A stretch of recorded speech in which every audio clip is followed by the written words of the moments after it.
یہ تو عبدل باری ہے، یہ تو اچھا بچہ ہے، یہ دعائیں سیکھتا ہے، اچھی باتیں کہاں چلی گئی؟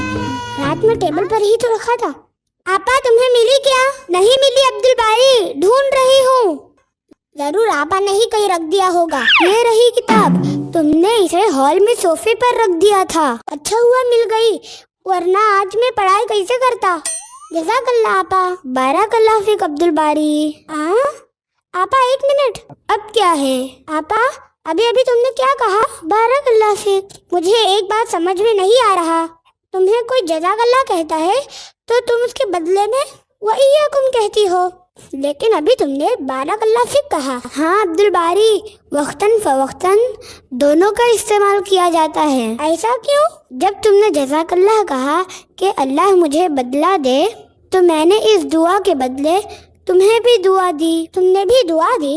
وہ کیسے؟ بارک اللہ فیک کہہ کر۔ بارک اللہ فیک کے معنی اللہ تمہارے کام میں برکت دے۔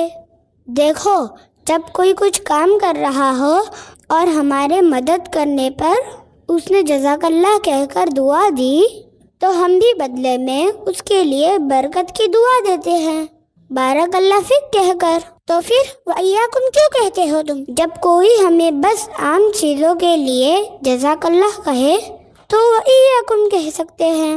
وَإِيَّاكُمْ کے معنی کیا ہوتے ہیں آپا؟ وَإِيَّاكُمْ کے معنی ہوتے ہیں اور تمہیں بھی۔ جس طرح کوئی وش کرتا ہے تو ہم سیم ٹو یو کہتے ہیں، اسی طرح ہم نے جزاک اللہ کے بدلے میں کہا کہ اللہ تمہیں بھی بدلہ دے۔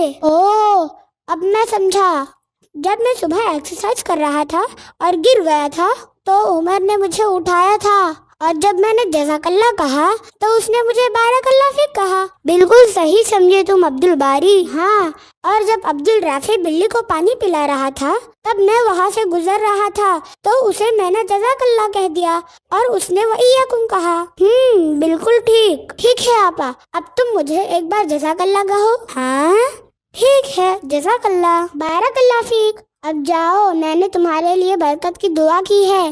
تم امی کے کام میں ہاتھ بٹانے جا رہے ہو نا؟